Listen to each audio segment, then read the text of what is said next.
오늘은 로마서 3장 20절부터 31절의 말씀을 중심으로 욕망을 품지 말고 꿈을 품어라 라고 하는 제목의 말씀을 전하고자 합니다.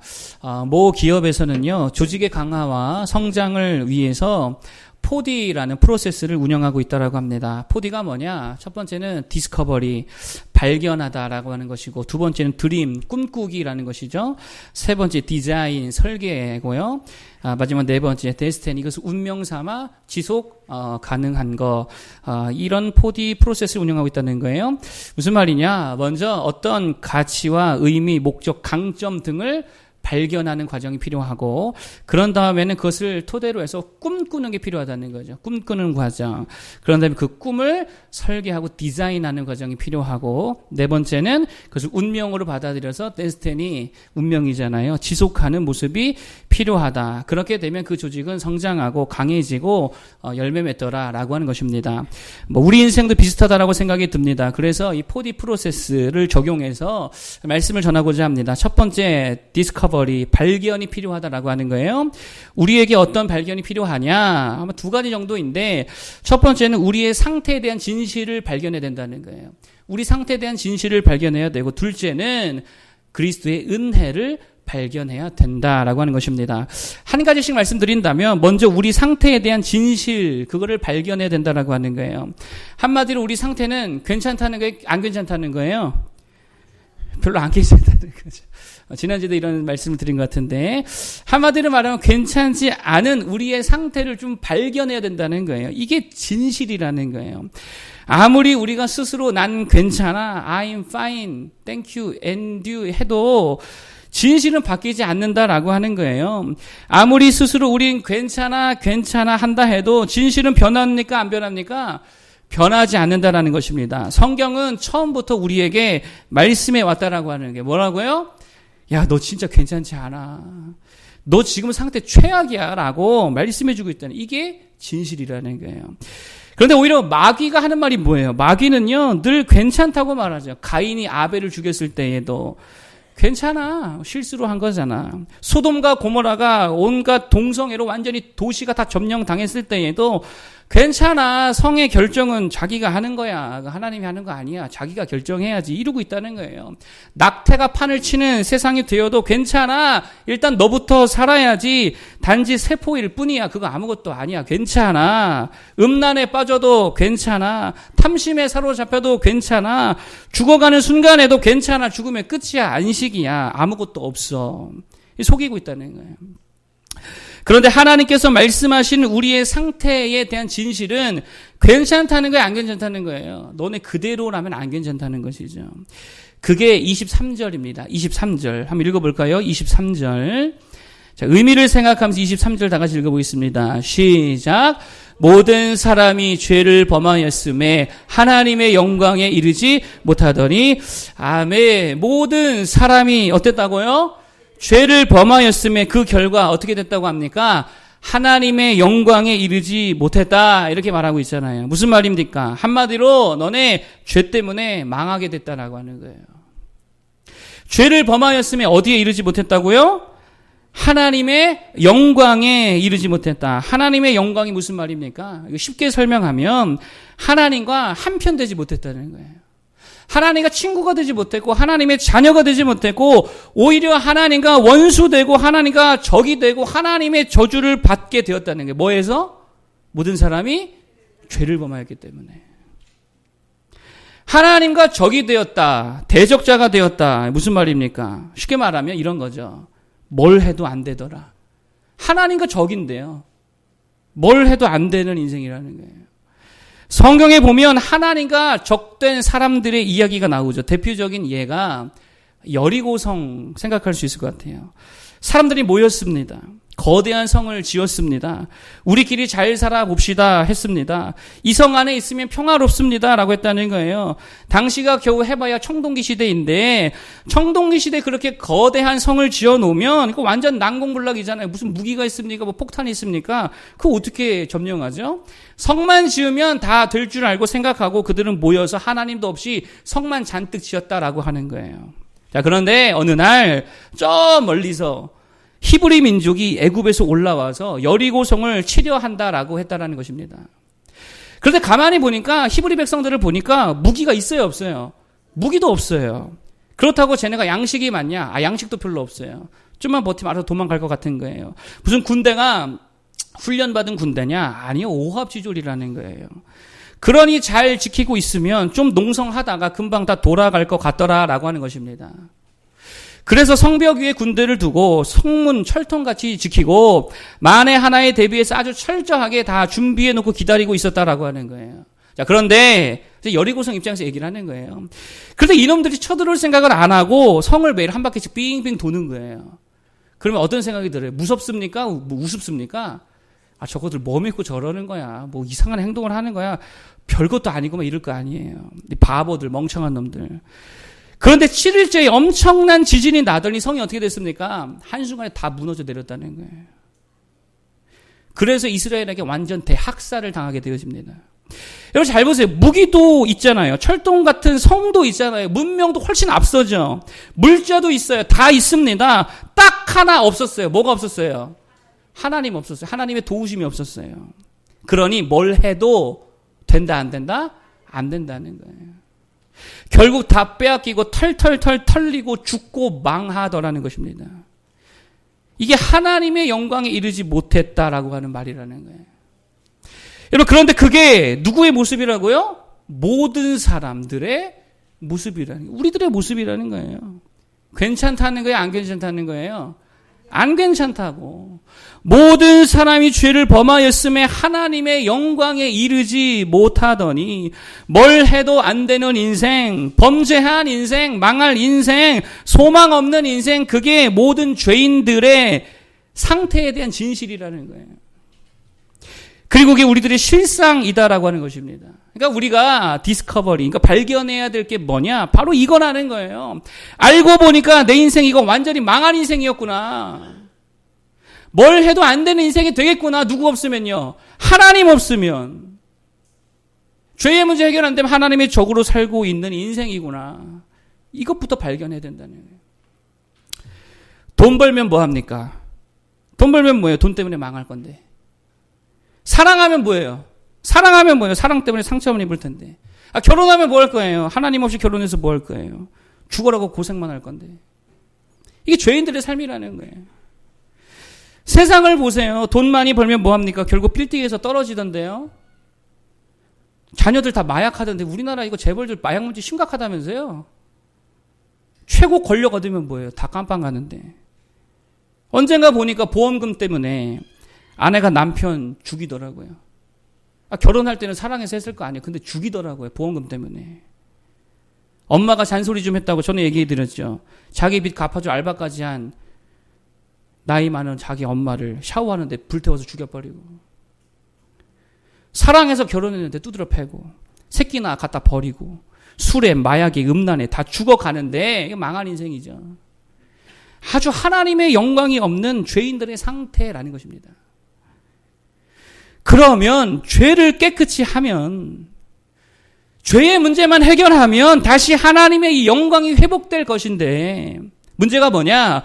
우리가 스스로 죄를 깨끗이 할 수 있습니까? 없습니까? 이게 안 된다는 거예요. 뭘로 죄를 깨끗이 할 거예요, 여러분? 더러운 음란 행하고 샤워하면 그 죄가 씻어져요? 목욕하면 씻어지냐고.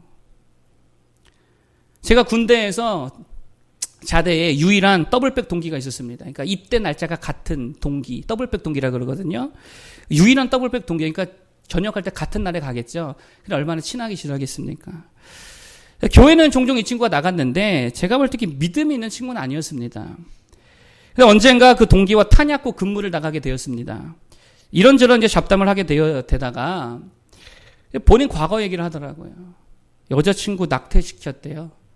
근데 그 이야기를 하는데 남자애가 눈물을 글썽거리더라고. 애가 장애가 있었던 것도 아니고 무슨 문제가 있었던 것도 아니에요. 그냥 어린 나이에 덜컥 애가 생기니까 그냥 지웠대요. 근데 그 일만 생각하면 너무 미안하고 너무 괴롭다고. 여러분 보세요. 아무리 힘들어 한다 한들 그 죄가 씻겨집니까? 아니라는 거예요. 그 죄를 뭘로 씻을 수 있겠냐는 거예요, 여러분. 자녀들에게 폭언하고 상처 준 거, 그 뭘로 씻을 거예요? 용돈 몇 푼 주면 씻어집니까? 그 죄가 사라지냐고요. 내 인생에, 내 마음에, 내 몸에 고스란히 새겨진 그 죄악들의 흔적들, 뭘로 씻을 수 있겠느냐라고 하는 것입니다. 그래서 그 다음에 발견이 진짜 중요한 거예요. 그게 뭐냐? 24절이죠? 자, 24절 보겠습니다. 이게 진짜 대발견인데 24절 보겠습니다. 시작. 그리스도 예수 안에 있는 속량으로 말미암아 하나님의 은혜로 값없이 의롭다 하심을 얻은 자 되었느니라. 아멘. 어떤 자가 되었대요? 의롭다 하심을 얻는 자 되었느니라. 여기서 의롭다 하심을 얻었다라는 말이 무슨 말입니까? 죄가 씻겼다는 거예요. 죄가 씻겼다는 거예요. 죄가 리셋되었다는 거예요. 무엇으로 말미암아? 무엇으로 말미암아? 그 전에 그리스도 예수 안에 있는 속량으로 말미암아 우리가 의롭다 함을 입은 자가 되었느니라. 무슨 말입니까? 예수님이 내 대신, 여러분 대신 그 죄값 다 치르셨다는 거예요. 우리가 받을 저주, 우리가 받을 형벌, 우리가 받을 죽음과 고난과 아픔과 상처, 그 망할 거, 그걸 주님이 나 대신 받으시고 십자가에 달려 마지막 피 한 방울까지 다 쏟아내심으로 마지막 우리의 죄의 그 한 방울까지도 다 피 흘려 값을 치르셨다라고 하는 거예요. 그게 십자가라는 것입니다. 주님이 십자가의 죽으심으로 나 대신 우리 저주 다 받으시고 우리 대신 우리 죽음 다 죽으시고 우리 대신 우리가 받을 망함을 주님이 대신 망해 주심으로 우리의 모든 죄의 악을 다 담당해 주시고 씻어 주셨다는 거예요. 그러니 은혜라는 거예요. 그리스도 예수 안에는 속량으로 말미암아 하나님의 은혜로 값 없이 의롭다 하심을 얻은 자 되었느니라. 자, 그러면 두 번째 토픽입니다. 이러한 발견 앞에서 이제 우리가 해야 될 게 뭐냐? 이러한 예수님의 은혜 앞에서 우리가 해야 될 게 뭐냐? 두 번째 드림입니다. 꿈꾸는 거라는 거예요. 꿈꾸는 거. 무엇을 꿈꾸는가? 다시금 회복될 하나님의 영광을 꿈꿀 수 있다는 거예요. 예수 그리스도의 속량으로 인해 다시 주어지는 새로운 생명, 새 삶을 꿈꾸는 것입니다. 뭘 해도 망하던 인생에서 이제는 뭘 해도 다 되는 인생에 대한 이러한 드림을 꾸는 거예요. 어디 안에서요? 누구 안에서? 예수 그리스도 안에서. 믿으십니까? 아멘. 하나님의 능력과 위대하심과 전능하심이 예수 그리스도 안에서 이제 내 삶에 임하는 그 꿈을 꾸게 된다라고 하는 거예요. 그게 얼마나 기대가 됩니까? 그게 뭐예요? 그게 믿음이잖아요. 그래서 히브리서가 믿음을 뭐라고 설명하냐면 바라는 것들의 실상이요 보이지 않는 것들의 증거다. 이게 믿음이래요. 무슨 말입니까? 꿈꾼다는 거잖아요. 기대한다는 거잖아요. 하나님을 바란다는 거잖아요. 이게 믿음이라는 거예요. 여기서 핵심은 누구 때문에 이게 가능하다? 예수 그리스도 때문에. 우리가 뭐 잘해서 이게 아니고 예수님의 십자가 때문에 예수 그리스도 안에서 이걸 우리가 꿈꾸는 거예요. 이 믿음이라는 것입니다. 그래서 성경에 보면 여러분 성경을 좀 읽어보세요. 하나님께서 그의 백성들에게 늘 뭐를 주세요? 하나님은 뭐를 주세요? 그 말씀을 주는데 그 말씀이 뭐죠? 꿈이잖아요. 꿈을 주시잖아요. 애굽에서 종살이하던 이스라엘 백성들에게는 어떤 꿈을 주십니까? 젖과 꿀이 흐르는 땅으로 인도할게. 너희가 그곳에 가게 될 거야. 그 꿈을 주시잖아요. 아들이 없던 아브라함에게는 하늘의 별과 같이 바다의 모래와 같이 수많은 자손들을 줄게. 꿈을 주시잖아요. 요셉에게도 뭐를 주세요? 꿈을 주시잖아요. 내가 너를 위대하게 사용해 줄게. 그리고 이 모든 꿈이 누구 안에서? 예수 그리스도 안에서 이루어진다고 믿고 바라고 꿈꾸는 게 바로 이 믿음이라는 거예요. 믿으십니까? 드로잉 쇼의 창시자 김진규 씨 이야기입니다. 드로잉. 스로잉 말고 축구 스로잉 말고 드로잉, 그림 그리는 드로잉 쇼의 창시자 김진규 씨 이야기인데 자, 먼저 영상을 하나 같이 보겠습니다. 여러분, 이게 편집 영상이 아닙니다. 무슨 말이냐면 우리는 왜 박수 치는지 모르죠. 마지막에 그림이 어떻게 돼요? 마지막에 보셨어요? 칼라로 되잖아요. 이게 편집이 아니라고요. 실제로 그 순간에 칼라로 변하는 게 쇼거든요. 그러니까 그러한 쇼를 하는 거예요. 그래서 실제로 물을 막 그리고 폭포를 그린 다음에는 물이 쏟아지고 뭐 이런 그러니까 드로잉 쇼를 하는 거예요. 이 감독님 이야기인데 이분이 원래 이렇게 교회를 다녔던 분이 아니랍니다. 아예 뭐 교회와 상관없이 살았던 불신자 중에 불신자였다 그래요. 학교에서 대학교에서 그림을 가르치는 교수님이셨는데 어느 날부터 그림 그리는 게 재미가 없더라는 거예요. 그림을 그리는 게 재미가 없더라는 거예요. 그래서 어린 시절에 마냥 즐겁게 그리던 때를 생각하면서 어느 날 그냥 막 흥얼거리면서 막 그냥 그렸대요. 그때 생각하면서. 그랬더니 그 옆에 있던 친구가 너 쇼하냐? 그러더래요. 그러니까 막 그리니까. 그래서 이때부터 드로잉 쇼를 하게 되었다라고 하는 것입니다. 그러니 이게 지금까지 세상에 없던 영역이다 보니까 이분이 이 영역의 창시자래요. 그러다 보니까 이게 쉽지 않았겠죠. 그래서 결국에는 극도의 공황장애에 시달리게 되어서요. 나중에 숨도 잘 못 쉬게 되고 환영을 막 보게 되어지고 막 검은 막 그림자들이 왔다 갔다 하는 그런 환영을 보게 되어지고 나중에는 막 몸에 신체 마비 증상까지 오게 되어서 거동이 불편할 정도까지 되었다라고 하는 거예요. 자, 그런데 바로 그 순간에 한 음성이 들렸대요. 이분이 한 이야기입니다. 할렐루야라고 하는 음성이 들렸대요. 할렐루야. 할렐루야가 어디 용어죠? 이게 불교 용어는 아니잖아요. 기독교 용어잖아요. 그래서 자기도 모르게 교회 다니는 누나를 찾아갔다라고 하는 거예요. 그래서 누나가 사정을 얘기했더니 기도해 주시고 또 전도사였던 매형이 오셔서 기도해 주시고 그리고 다음날 교회에 같이 갔다라고 합니다. 맨 앞에 앉히길래 맨 앞에 앉았대요. 그런데 교회에서 자신을 병자 취급하더라는 거예요. 고침받아야 된다고. 병자 취급하니까 기분이 좋아요, 안 좋아요? 기분 나빠가지고 누나에게 벌컥 화내고 그리고 뛰쳐나갔다라고 하는 것입니다. 그런데 이게 증상이 계속 심각하게 되어가지고 나중에는 거의 죽음 직전에까지 경험하게 되었다라고 하는 거예요. 그래서 죽음의 공포 속에 다시금 교회를 찾게 되었고 계속 증상이 심해지니까 어느 날 매형이 기도원이라도 한번 가보자 그래가지고요. 기도원에 가던 찰나에 그 차 안에서 예수 그리스도를 만나게 되었대요. 직접 이야기하십니다.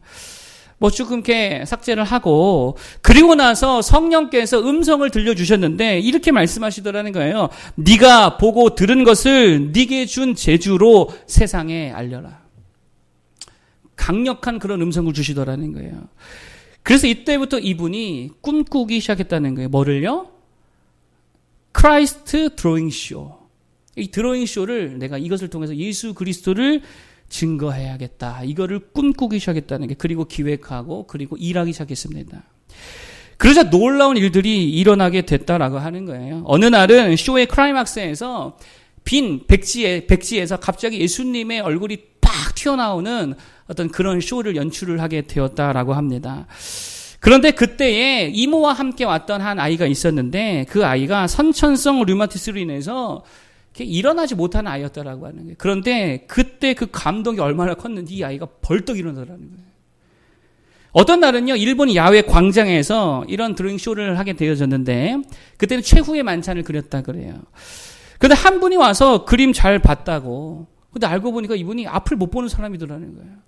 앞을 못 보는 사람이 와가지고 그림 잘 봤다고. 그래서 무슨 말인가 들어봤더니 자기가 이렇게 보지 못한 상태로 이제 길을 가는데 그 깜깜한 어둠 가운데 빛으로 그림이 그려지더라는 거예요. 근데 그 그림에 사람이 하나씩 그려지더니 예수님이 그려지더라. 그 맹인이 예수님을 보게 되는 일까지 생기게 됐다라고 하는 거예요. 그러나 이분의 고백이 그겁니다. 자기가 한 게 아니라는 거예요. 그분이 하셨다라고 하는 거죠. 하나님이 하셨다. 그러니 그 일을 꿈꾸고 바라게 되었다라고 하는 것입니다. 여러분, 예수님을 믿는다는 게 뭡니까? 예수 그리스도의 이 큰 은혜를 발견하고 우리의 모든 죄가 씻겨지고 이제 다시 하나님의 영광을 꿈꾸는 거라는 거예요. 이게 예수 그리스도를 믿는 삶이라는 것입니다. 여러분, 꿈꾸는 자들 되길 바랍니다. 주님이 여러분의 삶 안에서 위대한 일을 행하실 줄로 믿습니다. 그래서 꿈꾸는 거예요. 여러분, 우리가 성령 충만 이런 이야기들을 많이 하는데 성령 충만이 뭡니까? 사도행전에 보니까 이런 말씀이 있어요. 하나님이 말씀하시기를 말세에 내가 내 영을, 내 성령을 모든 육체에 부어주리니 너희의 자녀들은 예언할 것이요 너희의 젊은이들은 환상을 보고 너희의 늙은이들은 꿈을 꾸리라. 사실 같은 말이거든요. 성령이 오시면 어떤 일이 일어난다고요? 꿈을 꾸게 하신다는 거예요. 꿈꾸게 하신다. 꿈꾸는 자들 되기를 축복합니다. 여러분, 그리스도인들은요, 단지 죄 용서 받았다, 천국 간다, 이게 다가 아니라는 거예요. 이 땅에서의 주님께서 행하실 일이 남아있다는 거예요. 우리 삶을 통해 주님께서 위대한 일을 행하실 그것을 바로 꿈꿔야 될 줄 믿습니다. 그런데 우리가 꿈은 없고 맨 욕망만 가득하고 있다라고 하는 거예요. 돈 많이 벌고 싶은 욕망, 편하고 싶은 욕망, 좋은 차, 좋은 집에 살고 싶은 욕망. 여러분, 욕망과 꿈의 차이가 뭡니까? 욕망과 꿈의 차이가 뭡니까? 종종 이렇게 꿈을 물어보면 자기 욕망을 말하는 사람들이 있는데, 욕망과 꿈의 차이가 뭐예요? 욕망은 누가 원하는 거예요? 내가 원하는 거. 이 욕망이죠. 내가 원하는 거에 대한 답변함이 이게 욕망이죠. 돈, 여자, 권력. 다 욕망이잖아요. 꿈은요, 하나님이 무엇을 하실 것인가에 대한 기대감. 이게 꿈이에요. 그래서 하나님의 영광이다라고 말하는 것입니다. 하나님이 과연 우리 가정에 무엇을 행할 것인가? 하나님이 우리 교회에 어떤 일들을 이루실 것인가? 하나님이 저 선교 지역에 어떠한 역사를 일으킬 것인가? 하나님이 내 삶 속에 어떠한 위대한 일을 행하실 것인가를 기대하고 바라는 거, 이게 꿈이고요. 이게 하나님의 영광인 줄로 믿습니다. 그러면 우리는 욕망을 품는 자들이 아니고 뭐를 품어야 됩니까? 이 꿈을 품어야 될 줄로 믿습니다. 그럼 세 번째 프로세스, 디자인인데, 디자인이 뭡니까? 디자인, 공간을 채우는 거죠. 일종의 채우는 거. 꿈으로 채워야 될 줄로 믿습니다. 하나님의 영광과 하나님의 위대하심과 그의 일하심으로 내 삶이 어떻게 돼야 된다고요? 채워져야 된다는 거예요. 내 삶을 그걸로 채워야 된다는 거예요. 우리의 삶이 만약에 하나의 그림이다. 어떤 그림이 그려져야 돼요? 하나님이 일하시는 그림이 그려져야 되겠죠. 우리의 삶이 어떤 공간이다. 그러면 그 공간에 뭐가 있어야 됩니까? 하나님의 역사가 있는 공간이 되어야 되겠죠. 내 삶이 한 음악이다. 뭐가 노래되어야 돼요? 하나님의 일하심이 노래되어지고 하나님의 역사가 노래되어지고 하나님의 은혜가 노래되고 연주되어지는 음악이 되어야지요. 그걸로 디자인되고 그걸로 채워지는 인생이 되어야지요. 모든 삶의 자리, 모든 삶의 흔적, 모든 여러분의 삶의 공간에서 무엇이 드러나야 되냐면 하나님의 일하심과 예수 그리스도의 십자가의 은혜, 그걸로 꽉꽉 채워지는 그런 디자인이 돼야 될 줄로 믿습니다. 아까 김진규 감독, 그의 공연에서 누가 보여요? 누가 보여요? 예수님이 보이잖아요. 그의 삶에 누가 주인공이에요? 예수님이 주인공이잖아요. 예수 그리스도로 꽉꽉 삶이 채워져 있다라고 하는 거예요. 여러분, 우리에게 향기가 난다면 무슨 냄새가 나야 되죠? 예수 향기. 자, 옆 사람 냄새 한번 맡아보세요. 무슨 냄새가 납니까? 예수 향기가 나야 될 줄 믿습니다. 돈 냄새 아니고. 어떤 분은 맨날 돈 냄새밖에 안 나요. 우리의 언어가 어떤 언어가 돼야 됩니까? 믿음의 언어가 돼야 되겠지요. 말씀의 언어, 기도의 언어, 전도의 언어, 그걸로 충만해야 될 줄 믿습니다. 맨날 입만 열면 돈 얘기, 여자 얘기, 무슨 정치 얘기 그러면 되겠느냐라고 하는 거예요. 우리의 두 발이 자꾸 어디로 가야 됩니까? 기도하러 가고 예배하러 가고 그래야 될 줄 믿습니다. 발자국 흔적을 다 남기고 있는데 맨 술집으로, 안마소로, 무슨 뭐 바로, 게임장으로, 무슨 개모임으로만 발자국이 다 찍혀 있으면 나중에 주님께서 뭐라 그러시겠어요? 널 그렇게 어디를 이렇게 싸돌아다녔냐? 그러실 거 아니에요. 툭 건들면 은혜가 막 철철 넘치고 용서가 흘러나오고 말씀이 흘러나오고 사랑이 흘러나오고 그래야 될 줄로 믿습니다. 예수 그리스도로 꽉꽉 채워져서 하나의 브랜드가 된다면 지저스 브랜드가 돼야죠. 맨 건들면 세상 냄새, 세상 가치, 세상 탐욕만 나와서야 되겠느냐라고 하는 거예요. 도쿄에 가면, 저는 안 가봤습니다. 책으로 본 거예요. 간접 경험. 도쿄에 가면 신의 힘에라는 매장이 있다 그럽니다. 여기가 뭐 하는 데냐면 일본의 한 지방인 에히메현, 에히메연의 지역 브랜드를 소개하는 일종의 안테나샵이라 그래요. 여기에 가면 에히메연의 호텔, 에히메연의 지역 상품, 에히메연의 도고 온천 등등을 뭐 그대로는 아닐지라도 간접적으로 경험할 수 있도록 다 세팅을 다 해놨다라고 하는 거예요. 그래서 여기 입구에 보면 지역을 상징하는 보장 캐릭터가 손님을 맞이하고 있대요. 그리고 에히메연의 유명 타워를 거기 가면은 볼 수 있다라고 합니다. 또 에히메연의 지역 상품인 밀감 주스, 밀감 커피도 있대요. 밀감 젤리, 뭐 밀감 쉐이크 등이 다 있다라고 하는 거예요. 그리고 무엇보다 특이한 게 뭐냐면 그 내부에 수도꼭지 3개가 있는데 수도꼭지를 틀면 뭐가 나오냐면 밀감 주스가 나오는데요. 콸콸콸 쏟아져 나오는데 그것도 3가지 맛으로 신맛, 단맛, 쓴맛. 그러니까 숍 전체가 뭘로 디자인되어 있다는 거예요? 에히메현으로 다 디자인되어 있다라고 하는 거예요. 그러니 사람들이 에히메현까지 갈 것 없이 어디만 가면 여기 신의 힘에만 가면 다 경험할 수 있더라는 거예요. 여러분 우리도 마찬가지라는 것입니다. 우리도 일종의 하나님 나라의 안테나숍이라는 거예요. 우리를 통해서 예수 그리스도를 세상에 알리고 전하고 경험시켜주는 안테나샵. 그러면 우리는 뭘로 채워져야 됩니까? 뭘로 채워져야 돼요? 예수님으로 채워져야죠. 하나님의 나라로 채워져야죠. 아무데나 꼭지 틀면 뭐가 나와야 돼요? 하나님 나라의 가치들이 막 쏟아져 나와야 될 거 아니에요. 하나님의 위대하심과 예수 그리스도의 은혜가 건들면 막 흘러나와야지요. 인내, 절제, 온유, 충성, 은혜, 능력 이런 것들로 채워져 있어야 될 줄로 믿습니다.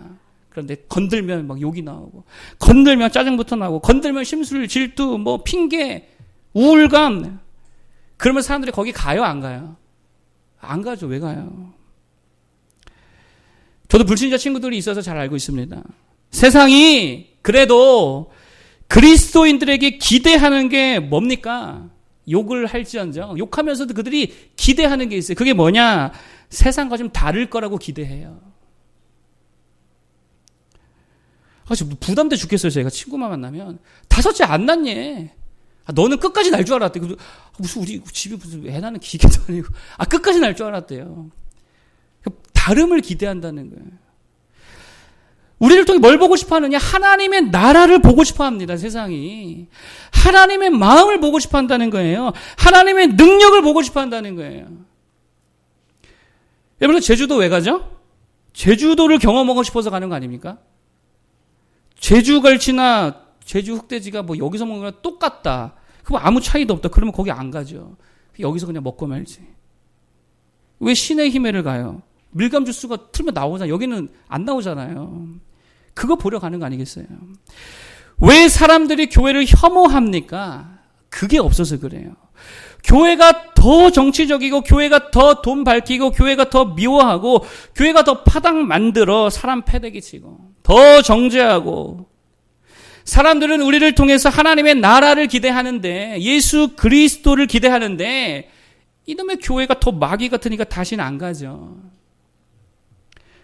여러분 그래서 지난 금요일에 뭐라고 말씀드렸어요?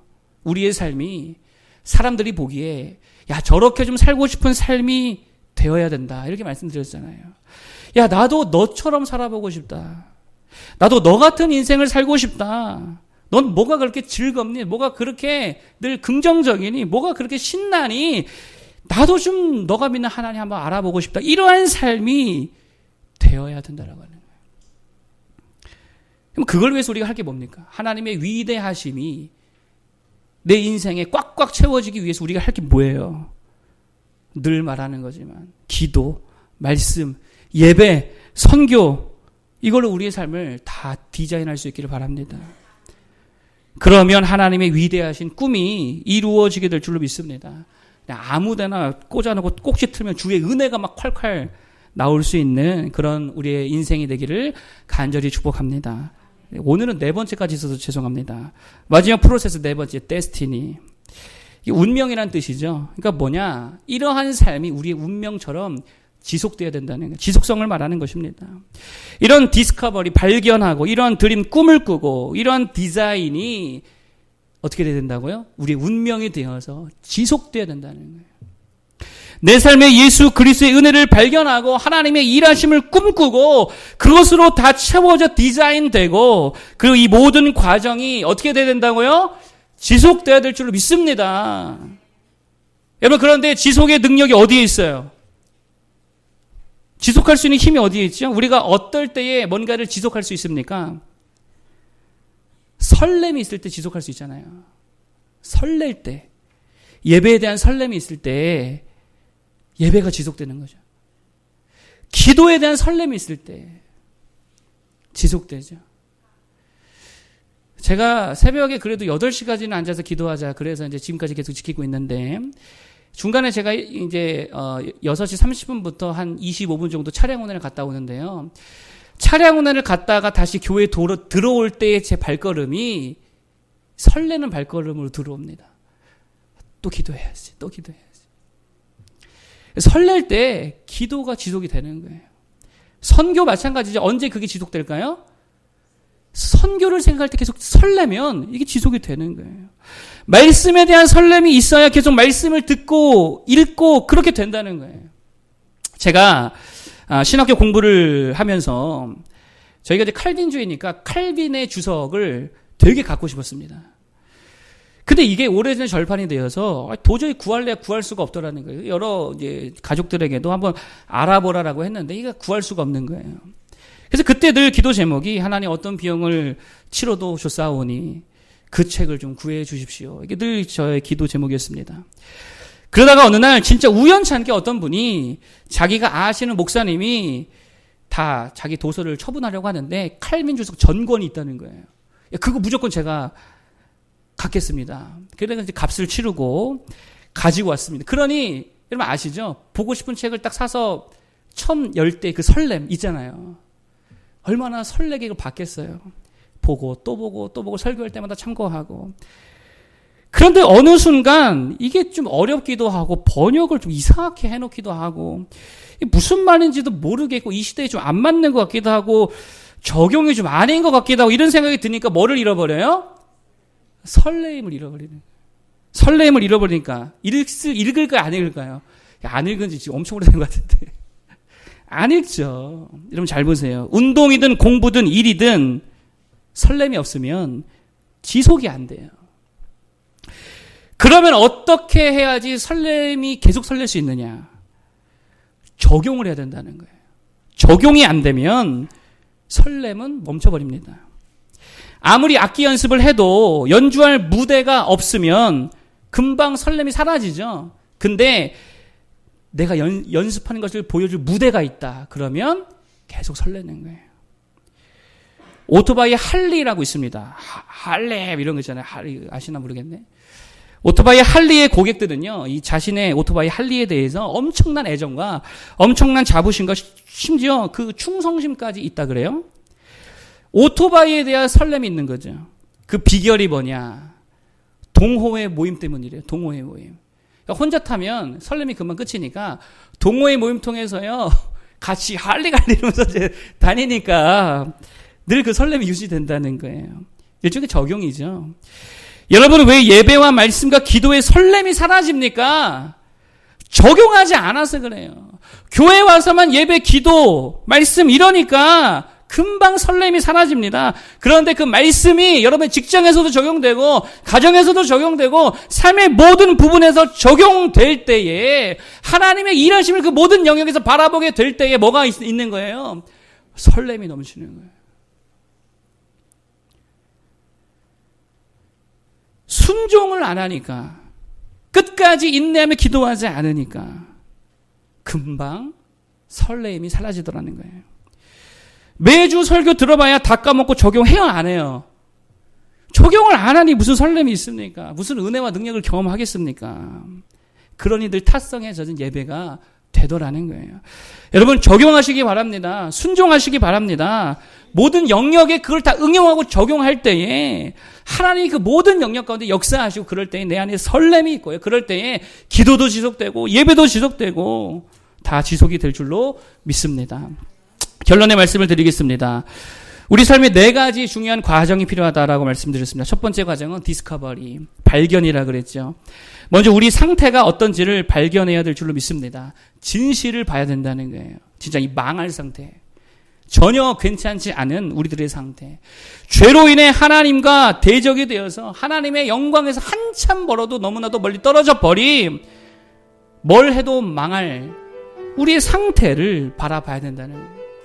그런데 예수님 때문에 이것이 다시 회복이 되는 줄 믿습니다. 이게 두 번째 대발견이라고 그랬죠.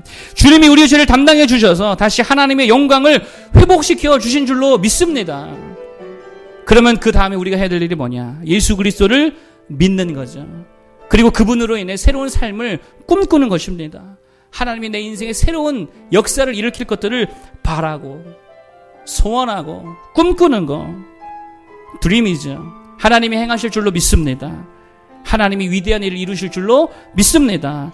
그렇기 때문에 이제 우리가 무엇으로 채워져야 됩니까? 무엇으로 디자인돼야 돼요? 아무데나 꼭지 꽂고 돌려도 그분의 은혜가 나오고 그분의 능력이 나오고 예수 그리스도 하나님의 나라로 막 채워질 수 있는 우리 모두가 되기를 바랍니다. 그래서 하나님 나라의 안테나샵 다 될 수 있기를 바라겠고, 마지막으로 이것이 우리의 운명되어서 지속이 되어야 될 줄로 믿습니다. 지속되려면 뭐가 필요하다? 설렘이 필요하다. 설렘은 적용할 때 나타난다 그랬죠? 말씀을 적용하시기 바랍니다. 기도를 적용하시기 바랍니다. 예배를 적용하시기 바랍니다. 그럴 때 하나님의 놀라운 일들이 일어나고 우리는 주님으로 설레게 되고 영원 무궁히 그 설렘 속에서 주님과 교제하는 삶을 살게 될 줄로 믿습니다. 이렇게 찬양